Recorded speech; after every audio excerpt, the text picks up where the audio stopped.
A former professor, mentor, Mrs. Uma Senapati, has been practicing Bengali literature for over 50 years. Not only that, she is an eminent researcher. So far, she has written 120 books, waiting for 10 more books to be published in the future.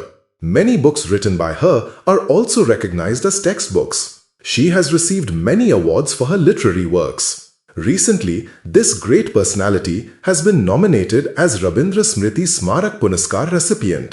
Along with the representatives of the younger generation, she continues her literary practice and research work. She has done a lot of research on spiritual matters, and in this regard, her books have become very popular with the readers. Her appeal to the young generation of the society is to build a beautiful society through proper education and strict discipline.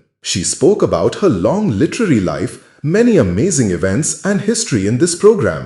Incidentally, the history of her long life struggle has come. Mentally, she is always a colorful personality with a positive mindset. She thinks failure is the pillar of success. She appeals to new writers is to carry the long traditional tradition of Bengali literature into a modern perspective. Through this program, dear viewers, you will get to know a lot of new information. Hope you enjoy this program. নমস্কার আসলে কি আপনাদের আশীর্বাদে সকলে আমার প্রচুর লিখেছি 25-30 বছরেরই 110-15টা বই লেখা হয়ে গেছে এবং প্রত্যেকটারই গুণ সৎ যে গুণ ছেলে মেয়ে যুব সমাজের যে উপকারে লাগবে মানব সেবার কথা উন্নয়নের কথা মানুষ গড়ার কথা এগুলো তাতে সব আছে আমার পক্ষে এই বিবিধ ধরনের বই এবং খুবই সহজ সরল ভাষায় লেখা সেই জন্য আমার পক্ষে দেয়া সুবিধে হচ্ছে অনেকেই দিচ্ছি দূর থেকে এসে নিয়ে যাচ্ছে বা কাছাকাছি প্রচুর ছেলেমেয়েদের দিচ্ছি শুধু লেখার মধ্যে দিয়ে যে ফুটিয়ে তোলা হলো তাতেই তো তারা সব হবে না তাদের কাজের মধ্যে নিয়ে আসতে হবে সেটা হচ্ছে এই যে সাহিত্য চর্চা এগুলো কিন্তু ছোটবেলা থেকে বাল্যকাল থেকে যার জন্য স্কুল কলেজে সমস্ত ওয়াল ম্যাগাজিন এগুলো হয় ছেলেমেয়েরা করে এগুলো খুব ভালো জিনিস এগুলো প্রথম থেকেই করতে হবে এই সাহিত্য চর্চা সে কবিতায় লিখুক একটা ছোট প্রবন্ধই লিখুক বা একটা ছোট গল্পই লিখুক এর মধ্যে দিয়ে সে যেমন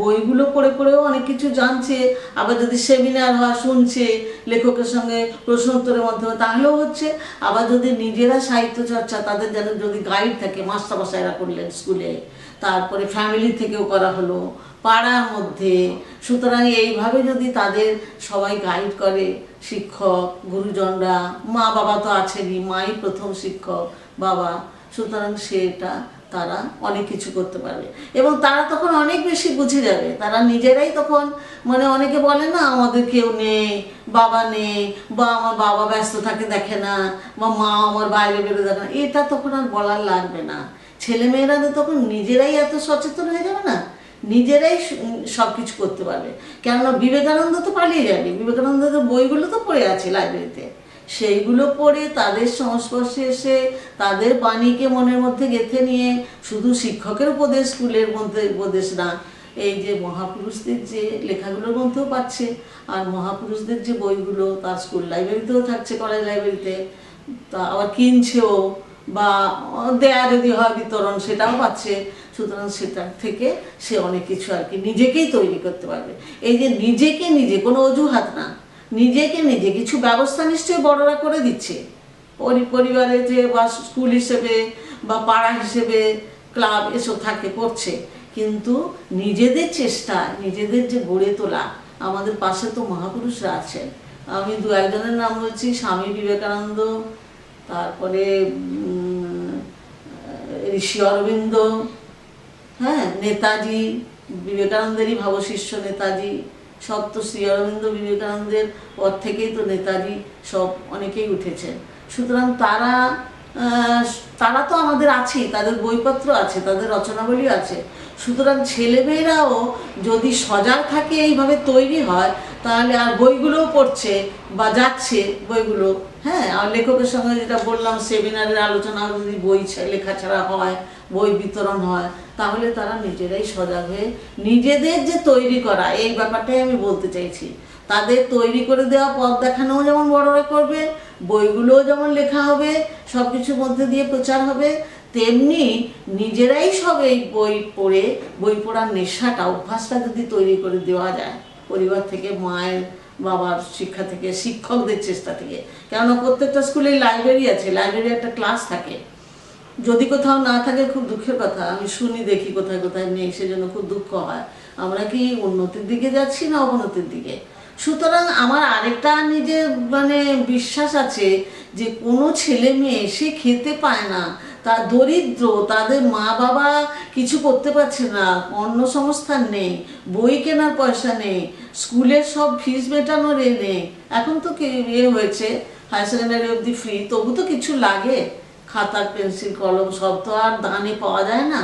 সুতরাং সেইভাবে যে কেউ যদি ইচ্ছে করে যে আমি তো এত সমস্ত মহাপুরুষের বই পড়ছি, তারা তো কত খারাপ অবস্থা থেকে, সবাই তো বড় লোক ছিল না, আমাদের মহাপুরুষেরা অনেক স্ট্রাগল সংগ্রামের মধ্যে দিয়ে তারা উঠেছে, তারা বড় হয়েছে, তারা আবার সবাইকে বড় করার জন্য পথ দিয়ে দেখাচ্ছেন, তাদের বাণী দিয়েছেন, তাদের লেখা দিয়েছেন, তাদের সাধনা যোগ পথ দেখিয়েছেন।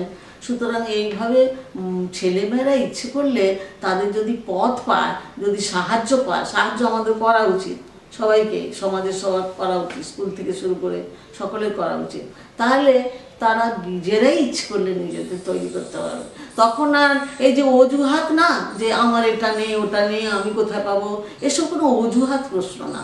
কেউ যদি সংকল্প করে, মনের দিক থেকে যদি তৈরি হয়, এইসব বড়দের কথা, বড় বড় সব লোকেদের কথা আমরা জানি, আমি এইখানে তো আমার সব স্মরণে নেই, কিন্তু আমরা সবসময় দেখি গল্প, এতে পেপারে, গল্পের বইয়ে বা লেখার মধ্যে উল্লেখ থাকে যে তারা কিভাবে অবস্থা, শরীর কারো বিকল হয়ে গেছে, ব্যাধিগ্রস্ত, তার মধ্যে সে প্রতিবন্ধী, তার মধ্যে সে বিশাল হয়ে যাচ্ছে, সে বিজ্ঞান বলো, সাহিত্য বলো বা শিল্প বলো, সবেতেই এগিয়ে যাচ্ছে। সুতরাং ছেলেমেয়েরা যদি নিজেরা সংকল্প করে এবং চারিদিকে তাকিয়ে থাকে, সহযোগিতাগুলো কাজে লাগাতে পারে, তাহলে বই পড়ার অভ্যেস করতে পারে, তাহলে নিজেরাই নিজেদের তৈরি করতে পারবে। এইভাবে আর কি আমাদের বড়দেরও নানাভাবে বললাম, সাহিত্য চর্চা, লেখালেখি, সেমিনার, তারপরে বই দেওয়া, বই দান। আমাদের তো অনেকে পথ দেখিয়েছেন, সমাজ সংস্কার বললাম, যে রামমোহন, বিদ্যাসাগর, তারা নিজের পয়সা খরচ করে সব বই প্রচার করতেন এবং তাতে কাজ হয়েছে। বই কি তখন ব্রিটিশ আমলে হলেও আইন অনেক ভালো ভালো তৈরি হচ্ছে, সংস্কার মুক্তির জন্য চেষ্টা করা হয়েছে। সুতরাং আমাদের ছেলেমেয়েরাও পাচ্ছে না কিছু না, এখন তো বই মেলা, বইয়ের দোকান, পাড়ায় পাড়ায় সব কিছু বই সব হচ্ছে। সুতরাং তারা অনেক কিছুই পাবে এবং বই দানও হচ্ছে, বই খাতা কলম অনেক অর্গানাইজেশনই দান করছে, প্রতিনিয়তই পাচ্ছে। সুতরাং কারোর যে একবারে অভাব বলতে পারবে না, অভাব হলেও সে পেয়ে যাবে যদি সে সংকল্প নেয় যে সে এটা ব্যবহার করবে, সে নিজের পায়ে দাঁড়াবে বা নিজে বড় হবে, সেই সুশিক্ষাগুলো নেবে, নিজেকে বড় করে তুলবে, নিজের দেশের কাজে লাগবে, সমাজের কাজে লাগবে, সমাজ কল্যাণ করবে। নিজে আগে গড়তে হবে, নিজে বড় হতে হবে। এই যে নিজেকে নিজে গড়ার জন্য তো অনেকেই সাহায্য করলেন, অনেক মহাপুরুষ আমরা পেয়েছি। সুতরাং এই ছেলে মেয়েদেরও এইসবের দ্বারা নিজেরা অনুপ্রাণিত হয়ে নিজের চেষ্টা নিজেকে গড়ে তুলতে হবে। আর আমার এই যে এত বই লেখায়, এটা তো খুব একটা সহজে হয়নি, দীর্ঘ সংগ্রাম, পরিশ্রম এবং কি বলবো, একই সঙ্গে কর্মজীবন, খুবই গুরুত্বপূর্ণ কর্মজীবন, তারপরে সংসার জীবন, এগুলো তো সব ছোটোখাটো না, 35 বছর, 36 বছর, 50 বছর সব চলছে। সুতরাং লেখাপড়াও যে আমি স্বাধীনভাবে এই যে এত বই প্রথম থেকে লিখতে পারিনি, অবসরের কিছু আগে থেকে শুরু করেছি। সুতরাং অবসরের আগে থেকে শুরু করে আর এই যে 20 বছর সব যোগ করে কত আগেরটা ধরলে 25-30 বছর ধরে এই লেখার সংগ্রাম করেছি। সুতরাং খুবই সংগ্রাম, কঠোর, কষ্ট, দুঃখের মধ্যে দিয়ে, জীবনে তো দুঃখ কষ্ট থাকবেই, কিন্তু আমারও ওই যে কথা বলবো, আমি ছেলে মেয়েদের ব্যাপারে বলছিলাম যে নিজে ইচ্ছে থাকলে আমাকেও ভগবান সেই সংকল্প, সেই শক্তি, তার সেই কৃপা দিয়েছিলেন।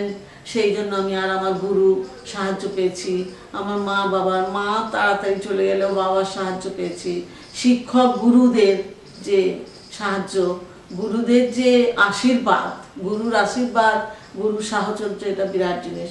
এইগুলো আর নিজের সংকল্প, নিজের চেষ্টা, সেই জন্যই এসব এত কাজের পরেও নিজের নানা সংগ্রামের পরেও এই লেখাপড়া এসব করতে পেরেছি। এইটার প্রসঙ্গ শুধু বলা এই কারণেই, আমাদের তো কাজ হচ্ছে সমাজসেবা, যুব সমাজকে তৈরি করার সেবা। তারাও পারবে, তারাও ইচ্ছে করলেই সংকল্প করে সমস্ত নিজেদের উন্নতি করে দেশের উন্নতি সব কিছু করতে পারবে। বলছিলাম যে ছোটবেলা থেকে এটা করতে হবে। মা প্রথম শিক্ষক, মা বাবা শুরু করছে, হ্যাঁ।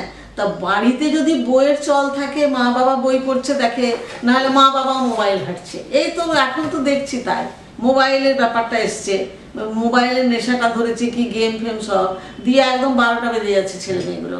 সুতরাং ছোট থেকেই এই যে সৎ অভ্যাস, সৎ যে গ্রন্থ, গ্রন্থ উল্টোপাল্টা অনেক আছে, কিন্তু ভালো গ্রন্থ আমাদের শাস্ত্রে বলে স্বাধ্যায়। স্বাধ্যায় মানে হচ্ছে সৎ গ্রন্থ রেগুলার পাঠ, রেগুলার পড়া। এইটা যে আমি একবার পড়ে রেখে দিলাম বন্ধ করে, 8-10 মাস 10 বছর পড়লাম না, তা না। একটা বই অন্তত 7 দিন কন্টিনিউয়াস পড়তে হবে, 1 মাস 6 মাস, বা মাঝে মাঝে বসতে হবে, তবে তো মনের মধ্যে গাঁথবে। আমি যে কারণে বলছিলাম যে সেমিনারগুলো যদি করা হয়। সুতরাং এই ছোটদের অভ্যাস, আমার মনে হয় ছোটরা না অবহেলিত হচ্ছে। আমাদের সিলেবাস ইত্যাদি ব্যাপারেও আমি একটু বলবো, মাতৃভাষাকে যেমন অবহেলা করা হচ্ছে। ইংলিশ মিডিয়ামের হচ্ছে পাবলিক স্কুল সব, হ্যাঁ ইংলিশ মিডিয়াম থাকুক না, ইংলিশ কি আলাদা পড়া যায় না? মিডিয়ামেই পড়তে হবে। সুতরাং গভর্নমেন্ট স্কুলে আছে বলে হবে না কেন, আলাদা করে ইংলিশ পড়বে।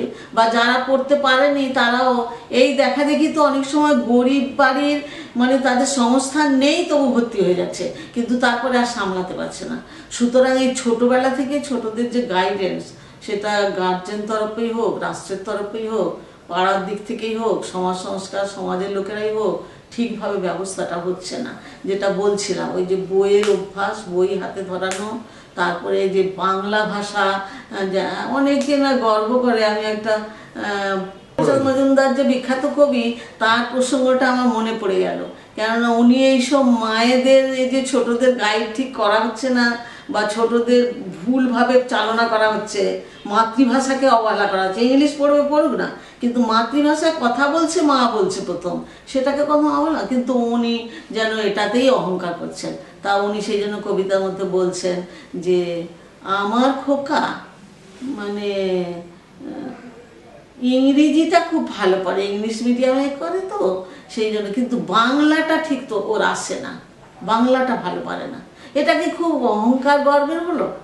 বাংলা মাতৃভাষা জানে না, ইংলিশ মিডিয়ামে পড়ে বলে, হয়তো ইংলিশও ভুলভাল বলে, ইংলিশ মিডিয়ামে পড়ছে অনেকে ইংলিশ ভালো জানে তা না। সুতরাং এই যে গাইডেন্স, মাতৃভাষার মধ্যে একটা ছোট দেয়াল পত্রিকা করতে পারে, স্কুলে বাড়িতে, মানে বাচ্চারা বয়স থেকে অনেক কিছু করতে পারে, বাড়িতেও গাইডেন্স করতে পারে, স্কুলে পাড়ায়। এই যে সৎ সঙ্গ, সৎ পরিচালনা, এটা কিন্তু আমাদের তো পরিবেশ তো ক্রমশ যেমনি তোমার শব্দ দূষণ, বায়ু দূষণ, বাইরের পরিবেশ দূষণ হয়ে যাচ্ছে, তেমনি মানসিক যে দূষণ মনের দিক থেকে, সেটাও তো হচ্ছে। ঠিকমতো গাইডেন্স মানে তাদের চালনা করা হচ্ছে না। সৎ অভ্যাস, সৎ পরিবেশ, ওই যেটা বললাম যে বই পড়ার অভ্যেস, তারপরে কিছু চর্চা, একটু 2 লাইন লিখতে পারে, যার জন্য তো রচনা এসব লেখা হয় না, সাহস সম্প্রসারণ রচনা এসব কেন লেখানো হয় ছোটবেলা থেকে? এটা যদি ঠিকমতো পড়াশোনা করে, ঠিকমতো দেখে সবাই, তাহলে কেন হবে না? সুতরাং আমার মনে হয় ছোটদেরও ঠিকমতো নির্দেশ বা গাইডেন্স বা কি বলবো, তাদের সদভ্যাস করা হচ্ছে না, তাদের জিনিসপত্র হাতের কাছে দেয়া হচ্ছে না, বই টই বলছি আর কি। সেই জন্যই তারা আর কি কি বলবো, ভুল পথে যাচ্ছে। ভুল পথে গিয়ে কি হচ্ছে, কেউ যদি ভালো নেশা করে, বই বা লেখালেখি, কবিতা লেখা, বা একটু 2 লাইন কিছু লিখতে পারা, বা পাঠ্য বইটাই বারবার পড়া, বা বাইরের কিছু বই পড়া, তাহলে তো তার ভালোই হবে, তার ভাষার চর্চা হবে। কিন্তু সেটা না করে যদি মানে বদ নেশা, তো অনেক কিছুই আছে, বদ নেশা চারিদিকে অনেক কিছু আছে, তার থেকেই অসৎসঙ্গ এসব হচ্ছে। এইখানে আমার অনেক মহামানবদের কথা বারবার বলছিলাম না, লেখার মধ্যে দিয়ে তারা গাইড করছেন। তা আমাদের যে পরমানন্দজি ছেলে মেয়েদের নির্দেশনা দেওয়ার জন্য, তাদের ভালো করার জন্য অনেক উপদেশ দিয়েছেন। কথা বলো না, চিন্তা করো না, দৃশ্য দেখো না, অভ্যাস করো না, গ্রন্থ পড়ো না, এইভাবে নানা কুসঙ্গে মিশো না, নেশা করো না, এইভাবে আরও অনেক কিছু বলেছেন। যে কোনো কাজ তুমি পড়াশোনা হোক, দরকারি কাজ হোক, সেটা সঙ্গে সঙ্গে করবে, ফেলে রেখো না। তারপরে এই যে অজুহাত দেওয়া, এই অজুহাতও না, তুমি ইচ্ছে করলে সব কিছু করতে পারবে। এই সমস্ত মহাপুরুষের যে কথা, আদর্শ, এগুলো ছোটবেলা থেকে যদি ছেলেমেয়েদের গাইড করা হয় বাড়িতে বাড়িতে আর স্কুলে, তাহলে হবে। কিন্তু সেটার ভীষণ অভাব আমরা লক্ষ্য করেছি, ভীষণভাবেই অভাব রয়েছে। সুতরাং ছেলে মেয়েদের কোনো দোষ নেই।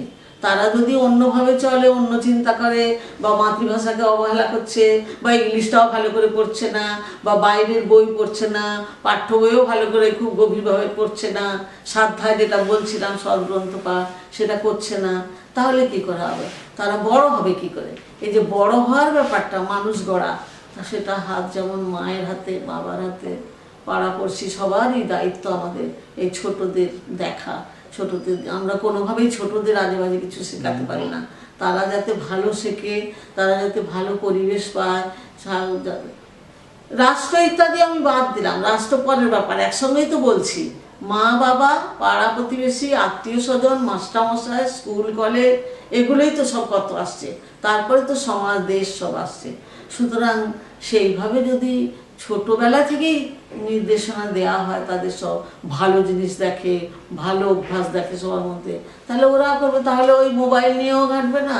বড়রা করছে তাই, বড়রা কিছু ব্যবস্থা করেনি তাই। এটা বলতে খারাপ লাগে, কেননা বড়রা অনেকে অনেক কিছু প্রাণপাত করছেন, বিরাট খরচা করছেন, এখনই অনেকে হয়তো বিরক্ত হবেন। কিন্তু সত্যি কথাই, ছোটরা অনেক অবহেলিত হচ্ছে। যাদের মানে অবস্থা ভালো, ধনী, তাদের ক্ষেত্রেও আমি বলবো সংস্কারাচ্ছন্ন বা উল্টোপাল্টা তাদের গাইডেন্স দেওয়া হচ্ছে, ঠিকভাবে চলছে না নিজেরাও, এবং স্কুলগুলোতেও। সেই জন্য আদর্শ মা বাবা, আদর্শ শিক্ষক, আদর্শ স্কুল, আদর্শ সমাজ, এইগুলো সব দরকার। এবং সব কিছুর মূল হচ্ছে পরিবার। মা বাবা তাই তৈরি করছে যে পরিবারটা। সুতরাং এই আমাদের যেমন শরীরটা কোষ দিয়ে তৈরি, তবেই আমরা বেঁচে আছি। কোনো কোষে ব্যাধিগ্রস্ত হলে আমরা আর বাঁচব না, আমাদের মরণাপন্ন হয়ে যাব। সুতরাং এই পরিবারেও যদি এই ছোটগুলো মানুষ না হয়, ছোটদের যদি পরিবেশ দেওয়া হয়, যদি সুঅভ্যাস, সদভ্যাস এসব গড়ে তোলার ব্যবস্থা না করে, এগুলো আমাদেরও দোষ। এটা যদি না করা হয়, আর আমি লেখিকা হিসেবে তো বলেছি যে আমাদের যেটা ডিউটি সেগুলো করতে হবে। হ্যাঁ, আর সব মিলিয়েও যে আমাদের গাফিলতি হচ্ছে, সেটা অবশ্যই আমি স্বীকার করতে বাধ্য। আসলে কি, আপনাদের আশীর্বাদে সকলে আমার মানে প্রচুর লিখেছি। 25-30 বছরের এই 110-15টা বই লেখা হয়ে গেছে, এবং প্রত্যেকটারই মানে গুণ, সৎ যে গুণ, ছেলে মেয়ে যুব সমাজের যে উপকারে লাগবে, মানব সেবার কথা, উন্নয়নের কথা, মানুষ গড়ার কথা, এগুলো তাতে সব আছে। আমার পক্ষে এই বিবিধ ধরনের বই এবং খুবই সহজ সরল ভাষায় লেখা, সেই জন্য আমার পক্ষে দেওয়া সুবিধে হচ্ছে। অনেকেই দিচ্ছি, দূর থেকে এসে নিয়ে যাচ্ছে, বা কাছাকাছি প্রচুর ছেলেমেয়েদের দিচ্ছি। দীর্ঘ যে সংগ্রাম পরিশ্রমের দ্বারা একটা বিরামবিহীন যে লিখে চলা,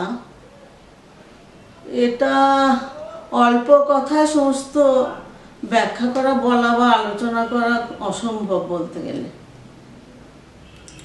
তবে সাহিত্য চর্চা করতে গিয়ে আমার অনেক কিছু মনে হয়েছে, আমি অনুষ্ঠানেও বলেছি বা শিক্ষক অভিভাবকদেরও অনুরোধ করেছি। সেটা হলো যে এই যে একটা বই বেরোলো, বেশ ভালো বই বেরোলো, তাতে সমাজ, যুব কল্যাণ, যুব সমাজ গঠন, সব কিছু, দেশের উন্নয়ন, সব কিছুই আছে। অনেক কিছু ভালো নীতি, মূল্যবোধ, সমাজসেবা, এই যে বার্তাগুলো থাকছে লেখার মধ্যে, এগুলো শুধু বই বেরোলো বা অনেকে কিনতে পারলো, কিনলো, বা বাড়িতে বই পড়ে থাকলে একবার পড়ে, এরকম করলেই শুধু হয় না। আমি একটা জিনিস ভাবছিলাম যে বইটা বেরোনোর পরে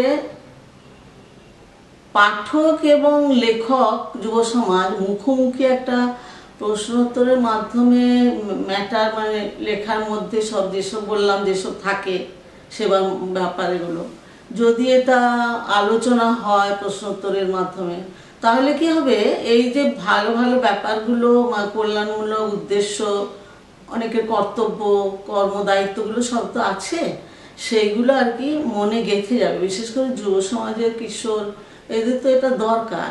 আর অভিভাবকদেরও সচেতনতা, সচেষ্ট হওয়াগুলো দরকার, যাতে শিক্ষক, অভিভাবক শিক্ষার্থীদের জন্য এমনভাবে ব্যবস্থা করেন, বই তো অনেক ভালো বেরোচ্ছে, সেগুলো যেন তাদের পড়াশোনার জন্য ব্যবস্থা করা হয়। কেননা ছেলেমেয়েরা যদি কি বলবো, ছেলেমেয়েরা যদি বইকে ছোটবেলা থেকে বন্ধু করে, একটা নেশা ধরিয়ে দিতে হবে। বই হাতে দিয়ে বই পড়া, বড়রাও পড়ছে, তারাও দেখে দেখে এগুলো করবে। বই পড়ার যে একটা ফ্যামিলির মধ্যে বা ব্যবস্থা, বইপত্র রাখা, হাতে তুলে দেওয়া, এগুলো থাকলেই যে তারা একটা অভ্যাস, বইকে বন্ধু করে নেবে, এবং তাহলেই তো হয়ে গেল। সেই বইয়ের মধ্যে দিয়ে অনেক কিছু, যেটা আমি বলছিলাম যে লেখার আলোচনা, মুখোমুখি, সেসবের মধ্যে দিয়েও তাদের মনের মধ্যে গেঁথে যাবে, তারা অভ্যস্ত হবে এবং জিনিসগুলো বুঝতে পারবে। মা বাবা, শিক্ষকও সচেতন হবে, এইটা আমার মনে হয়েছে। আর একটা হচ্ছে, বইয়েরও এত দাম বাড়ছে না। বই যে সবাই আমরা দেখছি, বিরাট বই মেলা, বা সেখানে বই প্রচুর বিক্রি হচ্ছে, আমার সামনেও আমি দেখেছি প্রচুর বড় ব্যাগ নিয়ে এসে সব বই, ভালো ভালো বেশ বই সব নিয়ে যাচ্ছে। হ্যাঁ, কিন্তু একটা শ্রেণী আছে, তাদের মধ্যেও ছেলেমেয়েরা না পড়তে চায়, কিন্তু বই তো কিনতে পারছে না। বেশ বইয়েরও কিন্তু মূল্য, জিনিসের মূল্যর সঙ্গে বইয়ের মূল্য বেশ ভালোই বেড়েছে। আমরাই নিজেরা ভাবি যে বইটা এত দাম, কি কেনার ইচ্ছে হচ্ছিল। সুতরাং এই যে যাদের অর্থনৈতিক অসুবিধা অথচ আগ্রহী ছেলেমেয়েরা, কৈশোর থেকে বলছি, বাল্য থেকে, তাদের আমার যেটা মনে হয় যে বই বিলি দরকার, বই তাদের বিনামূল্যে বিতরণ দরকার। আমি বলেছিলাম পাবলিশারকে যে এই যে এত বড় বড় অনুষ্ঠান হচ্ছে, বিরাট সমারোহ, কিছু ছাত্রছাত্রীদের ডেকে না, দু একটা স্কুলের টিচার নিয়ে আসবে, নিয়ে এসে তাদের একটু হাতে দেওয়া বই, এটা করা দরকার। সেটা প্রকাশনার ব্যবস্থা না করলে হবে না, আমি বললে তো হবে না। আর বই মেলার মধ্যে দিও। তবে আমি ব্যক্তিগতভাবে এগুলো বই মেলা বা অনুষ্ঠানে ওরা ব্যবস্থা করেনি বলে করতে পারিনি, কিন্তু আমি ব্যক্তিগতভাবে প্রচুর বই বিতরণ করি। মানে পাঠক তো এসে নিয়েই যাচ্ছে, তাদের অবস্থা যে খারাপ তা না, আমি এমনি দিয়ে দিচ্ছি, আগ্রহ এত পড়বার, নিক দিয়ে এসে নিয়ে যায়। আবার ছেলে মেয়েদেরও, মানে কাজের লোক থেকে শুরু করে পরিচিত যারা, এই তো আজকেই আবার দু একজন চেয়েছে দিতে হবে, আমার হালিমা আমার যে কাজ করে, ওর হাত দিয়ে দিতে হবে। তা এই যে বই দেওয়া, বিলি করা বিনামূল্যে তো সবাইকেই দিচ্ছি, কিন্তু প্রয়োজন যাদের, সামর্থ্য কম, অথচ তাদের কি আগ্রহ, এই বইগুলো দেওয়া দরকার। আমি ব্যক্তিগতভাবে নানা সূত্রে কোথাও বই বিতরণ হবে, চাইলেও আমি পাঠিয়ে দিলাম 30খানা। তাহলে এই যে ছোটদের জন্য কিছু করা, যেটা সিনেমা মাধ্যমটা, টিভি মাধ্যমটা, দূরদর্শনটা বিশাল ব্যাপার। সুতরাং এর মধ্যে দিয়ে কিন্তু মানুষ করতে পারে না এমন কিছু নেই। নানা রকম কাজ হচ্ছে, আমারও ঠিক আইডিয়া নেই, ধীরে ধীরে শুনছি, দেখছি যে এরা কিন্তু তুচ্ছ না, বিশাল কাজ করছে। এটা আধুনিক বিজ্ঞানকে প্রয়োগ করে এই টিভির মাধ্যমে, টিভিটা একদম ঘরে ঘরে রয়েছে। সুতরাং টিভির মধ্যে যদি ভালো ছোটদের প্রোগ্রাম থাকে, সে গান নাচ শুধু না, তার সঙ্গে ছোট ছোট নাটক, ছোট ছোট মানে গল্প বলাটাও হয়, তারপরে সুন্দর সুন্দর গান, দেশাত্মবোধক গান, এগুলো না হলে হবে কি করে? দেশের জন্মভূমির প্রতি ভালোবাসা, জননী জন্মভূমিশ্চ স্বর্গাদপি গরীয়সী, তাহলে সেইটা যে শুনছে, শেখানো হচ্ছে, তাহলে সেই ধরনের নাটক, সেই ধরনের সিনেমা টিভিতে দেখাতে হবে। টিভিটা যেহেতু ঘরে ঘরে আছে, কেননা সিনেমা হল তো এখন আধুনিক যে সিনেমা হল উঠে গেছে, সবাই মোবাইল নিয়ে ব্যস্ত, সিনেমা হল উঠে গেছে, তাহলে টিভিটা আছে। এবারে টিভির মধ্যে ছোটদের ফাংশন, ছোট ছোট সুন্দর গল্প, নাটক, এগুলো চমৎকার করা যায়, বেশিক্ষণ লাগবেও না, অথচ একটা শিক্ষা। আর এ তো আমাদের মহাপুরুষরা আছে, বুদ্ধদেবের এত গল্প আছে, ছোট ছোট সব সুশিক্ষা, বিশাল, এরকম অনেকেরই আছে। বাণীর সঙ্গে গল্প আছে, শ্রীরামকৃষ্ণের গল্প আছে, সারদা মা নিজের জীবনের ঘটনা দিয়ে ছোট ছোট সব বলছেন, কীভাবে উনি চালিয়েছেন, সব ছোটদের অনেক মানুষ করেছেন। সুতরাং এইগুলো যে, এগুলো আমাদের করা উচিত।